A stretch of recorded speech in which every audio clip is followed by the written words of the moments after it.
जय श्री राम। त्रिपंचाशः सर्गः। कामधेनु की सहायता से उत्तम अन्नपान द्वारा सेना सहित तृप्त हुए विश्वामित्र का उनकी कामधेनु को मांगना और उनका देने से अस्वीकार करना। शत्रुसूदन, महर्षि वशिष्ठ के ऐसा कहने पर चितकबरे रंग की उस कामधेनु ने जिसकी जैसी इच्छा थी उसके लिए वैसी ही सामग्री जुटा दी। ईख, मधु, लावा, मैरेय, श्रेष्ठ आसव, पानक आदि नाना प्रकार के बहुमूल्य भक्ष्य पदार्थ प्रस्तुत कर दिए। गरम गरम भात के पर्वत के सदृश ढेर लग गए। मिष्ठान्न और दाल भी तैयार हो गई। दूध, दही और घी की तो नहरें बह चली।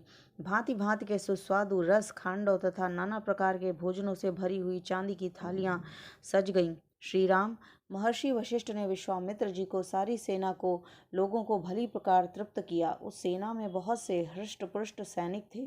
उन सबको वह दिव्य भोजन पाकर बहुत ही संतोष हुआ। राजा विश्वामित्र भी उस समय अंतःपुर की रानियों, ब्राह्मणों और पुरोहितों के साथ बहुत ही हृष्ट पुष्ट हो गए। अमात्य, मंत्री और भृत्यों सहित पूजित होकर वे बहुत प्रसन्न हुए और वशिष्ठ जी से इस प्रकार बोले, ब्राह्मण, आप स्वयं मेरे पूजनीय हैं, तो भी आपने मेरा पूजन किया, भली भांति स्वागत सत्कार किया, बातचीत करने में कुशल महर्षि। अब मैं एक बात कहता हूँ, उसे सुनिए।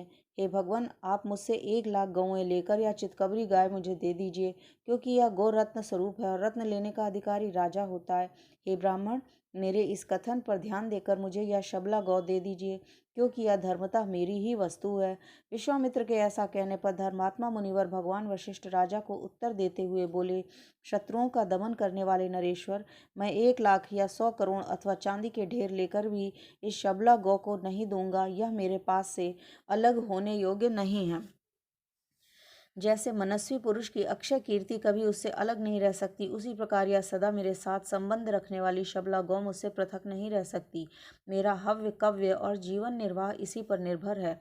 मेरे अग्निहोत्र, बलि, होम, स्वाहा, वषटकार और भांति भांति की विद्याएं इस कामधेनु के ही अधीन हैं। हे राजर्षि, मेरा यह सब इस गौ के ही अधीन है, इसमें संशय नहीं है। मैं सच कहता हूँ, यह गौ ही मेरा सर्वस्व है और यही मुझे सब प्रकार से संतुष्ट करने वाली है। राजन, ऐसे बहुत से कारण हैं जिनसे बाध्य होकर मैं यह शबला गौ आपको नहीं दे सकता।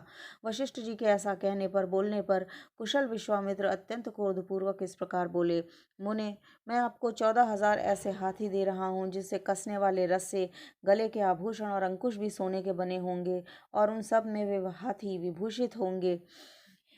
उत्तम व्रत का पालन करने वाले मुनीश्वर, इनके सिवा मैं 800 स्वर्ण में रथ प्रदान करूंगा, जिसमें शोभा के लिए सोने के घुंघरू लगे होंगे और हर एक रथ में 4-4 सफेद घोड़े जुते हुए होंगे तथा अच्छी जाति और उत्तम देश से उत्पन्न महातेजस्वी 11,000 घोड़े भी आपकी सेवा में अर्पित करूंगा। इतना ही नहीं, नाना प्रकार के रंग वाली नई अवस्था की 1 करोड़ गौएं भी दूंगा, किंतु यह शबला गौ मुझे दे दीजिए।